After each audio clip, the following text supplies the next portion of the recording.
এই বছৰ সমাজ বিজ্ঞানত সকলো ছাত্ৰ ছাত্ৰীক উত্তীৰ্ণ কৰাই দিছেনে? এই বিষয়ে বিভিন্ন সময়ত মেট্ৰিক পৰীক্ষাৰ্থীসকলে প্ৰশ্ন কৰি থাকে। এই বছৰ মেট্ৰিকৰ সমাজ বিজ্ঞানৰ প্ৰশ্ন কাকত বহুত টান হৈছিল। ছাত্ৰ ছাত্ৰীসকলে প্ৰশ্নবোৰ ধৰিব পৰা নাছিল আৰু সম্পূৰ্ণ এনসাৰ কৰিব পৰা নাছিল আৰু কিছুমান প্ৰশ্ন কিতাপৰ বাহিৰৰ পৰা আহিছিল।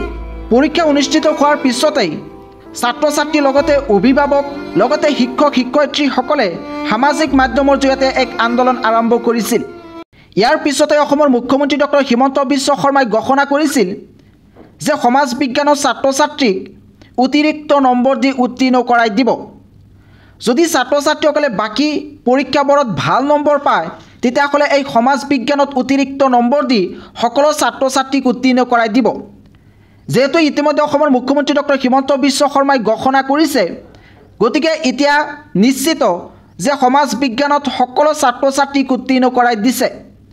আৰু যদি ছাত্ৰ ছাত্ৰীসকলে সমাজ বিজ্ঞানত একেবাৰে লিখা নাই, কেৱল মাত্ৰ 2-3 নম্বৰ এনসাৰ কৰি থৈ আহিছে আৰু বাকী পৰীক্ষাবোৰ ভাল হোৱা নাই, তেতিয়াহ'লে তেওঁলোকক কিন্তু সমাজ বিজ্ঞানত উত্তীৰ্ণ কৰাই দিয়া নাই।